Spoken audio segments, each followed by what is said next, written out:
इनकी करो ओळखाई, थारो जन्म मरण मिट जाई। हेले मारे इनकी करो ओळखाई, थारो जन्म मरण मिट जाई।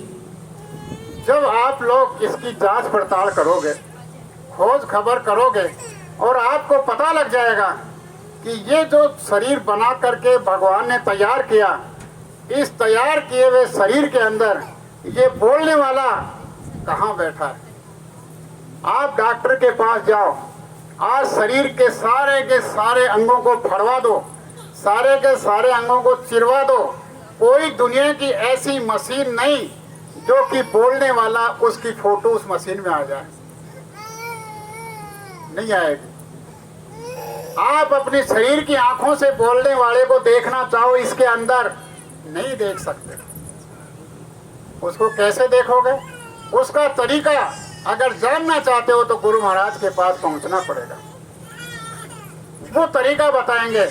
और जब वो तरीका बताएं तो ये कहेंगे कि ये जो बोलने वाला है वो इस शरीर के अंदर कहाँ बैठा है, ना नीचे है, ना ऊपर है, न यहाँ न यहाँ न यहाँ।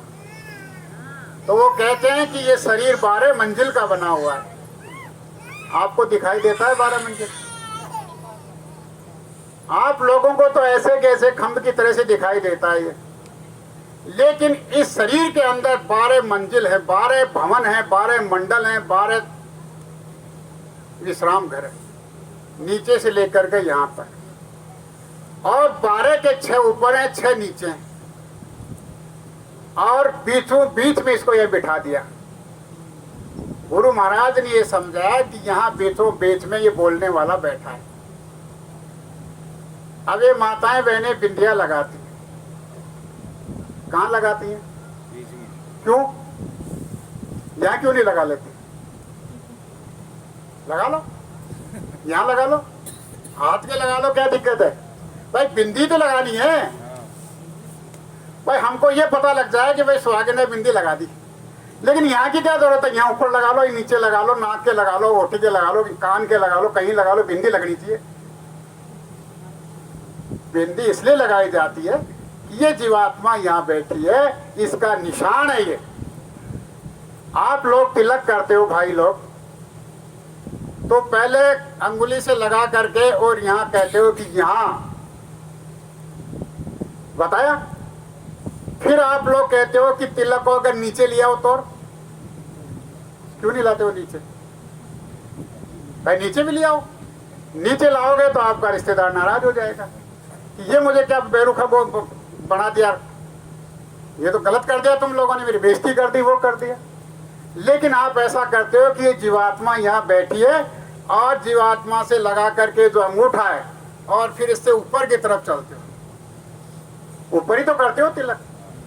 इसका मतलब है जीवात्मा बैठी है, इसको नीचे नहीं, इन 6 मंडलों में नहीं लाना, इन 6 मंडलों से निकाल करके ये बीचों बीच है, इसको ऊपर के मंडलों में भेजना है। इतनी बड़ी बात समझा रहे गुरु महाराज। सारी चीजें अंदर की बाहर रखी गई, लेकिन थोड़ा सा हम लोग विचार करें, समझें। अब आप लोग झिलमिल करते हो, क्यों करते हो झिलमिल? क्या जरूरत है झिलमिल करने की? तो झिलमिल करते हैं तो जैसे जीवात्मा यहाँ से चलती है तैयार होकर के अपने घर पर, तो जैसे जैसे मंडल आते हैं उन मंडलों की नकल यहाँ धरती पर रखी गई, उस असल की नकल यहाँ रखी गई, और असल की नकल रख करके आपको समझाया गया। लेकिन आप लोगों ने नकल भी छोड़ दी, असल भी छोड़ दी। उस नकल से असल की पहचान कर लेते तो भी आपका सब कुछ हो जाता। अब जब बच्ची जैसे ही यानी शादी के नजदीक, फेरों के नजदीक आती है, तो ये माताएं बहनें का अपने गीत गाती रहती हैं। क्या गीत गाती हैं? तेरा घुंघटड़ा में 16 सूरज उगया मरमर। ये बोलती हैं तेरा घुंघटड़ा में 16 सूरज उगया मरमर। क्यों? जो जीवात्मा आज यहाँ बदहोशी में बैठी हुई है, जब जीवात्मा को होश आता है और ये अपने पिया की तरफ आगे बढ़ती है, अपने मालिक की तरफ आगे बढ़ती है, तो जब ये जीवात्मा अपने पिया के देश की सीमा के पास में पहुंचती है, उस काकड़ में पहुंचती है, वहां पर इस जीवात्मा के एक एक रोम का प्रकाश 16-16 सूरज के बराबर हो जाता है। ये जीवात्मा इतनी प्रकाशवान हो जाती है, ये जीवात्मा इतनी ताकतवर हो जाती है कि हजारों लाखों ईश्वर, हजारों लाखों ब्रह्म भी इसकी बराबरी नहीं कर सकते। आप क्या बात करते हो, कहाँ सोच रहे हो आप? विचार करो थोड़ा सा। जिस जीवात्मा जो बोलने वाला अंदर बैठा है उसकी बात हो रही है ये। और जब अपने घर में काकड़ के अंदर चली जाएगी, अपने देश में चली जाएगी, वहां इसकी ताकत और इसकी पावर, इसकी सुंदरता, इसका निखार, इसका प्रकाश इतना भारी हो जाएगा कि इसकी बराबर कोई नहीं कर सकता। जब वो मालिक के पास पहुंच जाएगी फिर तो बात अलग होगी है। आज आपको यही समझाया जा रहा है कि आप इसकी खबर करो, इसके बारे में सोचो, इसको विचार करो कि बोलने वाला क्या है।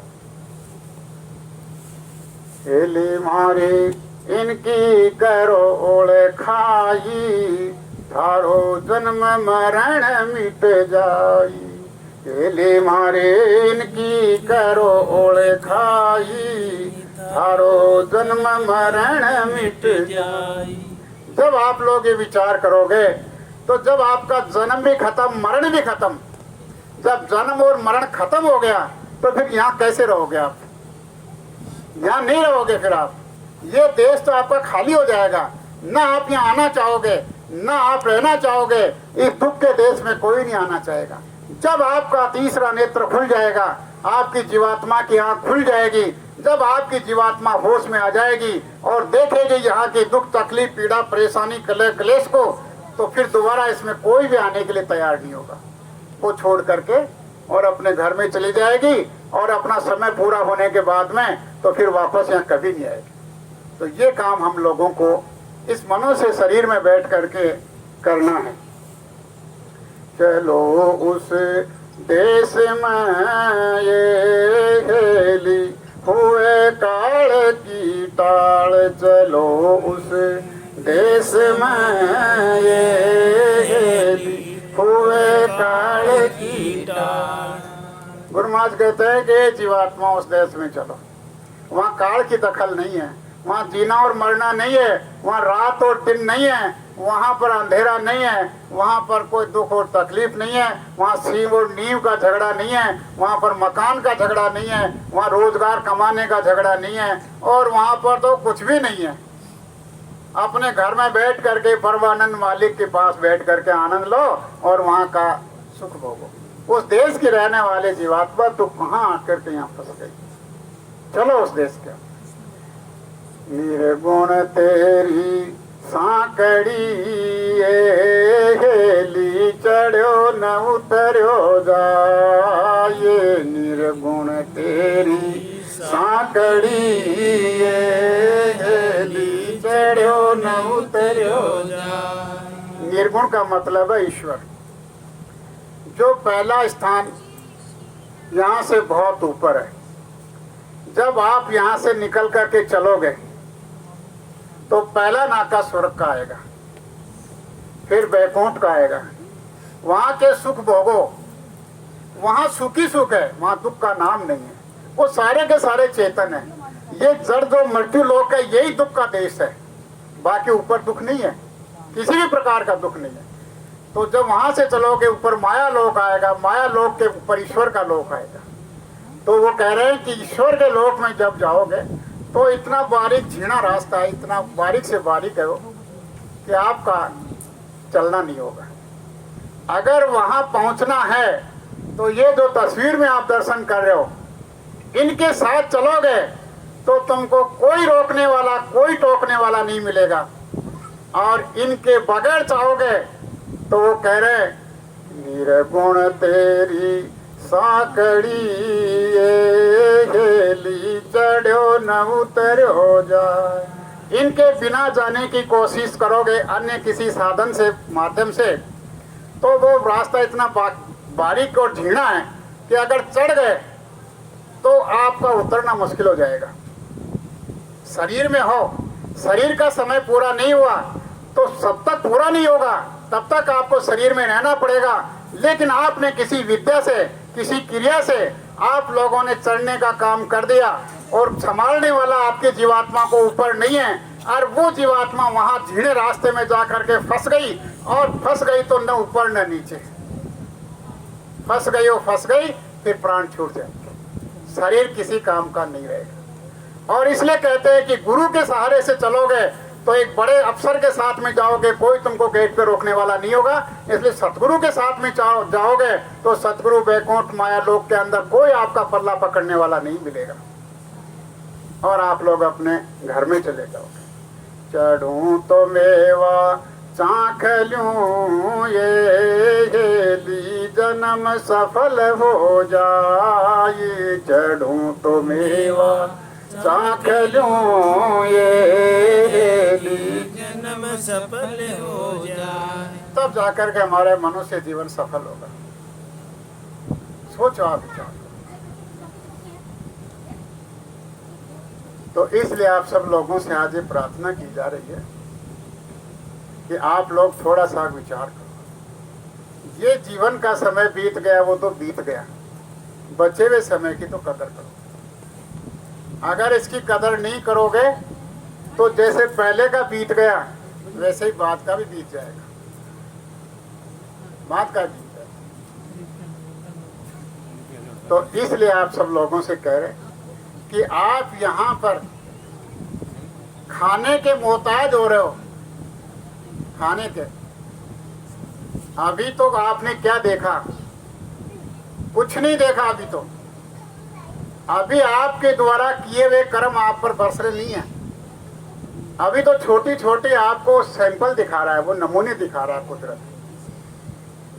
अभी आपके द्वारा तो ज्यादा किया जा रहा है, लेकिन कुदरत को अभी रोक रखा है गुरु महाराज ने। कुदरत अभी कुछ नहीं कर रही है, और जिस दिन कुदरत का खेल शुरू हो जाएगा, गुरु महाराज की समय सीमा खत्म हो जाएगी समझाने की, बताने की, और कुदरत को उधर से आदेश मिलेगा। और जब कुदरत अपना क्रोध में अपना रूप दिखाएगी, अपना रौद्र रूप दिखाएगी, शंकर का जब तांडव होगा, ये धरती हिलेगी, डगमगाएगी। ऐसे क्या भूकंप भूचाल आएंगे, क्या ज्वालामुखी आएगी, क्या धरती फटेगी, क्या आकाश फटेगा, किस तरह से आग बरसेगी, ये अगर कोई मौजूद रहेगा तो अपनी आंखों से देख लेगा। कितनी बड़ी दुर्गति होगी। इसलिए कह रहे हैं गुरु महाराज कि आप लोग चलो, आप लोग समझो और अपने देश में चलो। अपने देश में चलने की जुगत कर लो। आप धर्म रूपी किले के पास में खड़े रहो। आप माताओं चक्की चलाती हो, अब तो कोई चक्की नहीं चलाती है, लेकिन पैकेज चक्की चलाती थी, और चक्की के बीच में कीला होता था, और कीले के चारों तरफ इर्द गिर्द कोई दाने होते थे। वो दाने कुछ नहीं बिगड़ते थे उनके, और जो दाना दो बाट के बीच में उछल करके आ गया, उसका क्या बनता था? आटा। अब वो काम होने वाला है। तो आप लोग थोड़ा सा विचार करो, समझो। इसलिए हम आप लोगों से यही तो कहते हैं, चल हंसा उन देश सब दे जहां मोती रे, चल हंसा उन देश।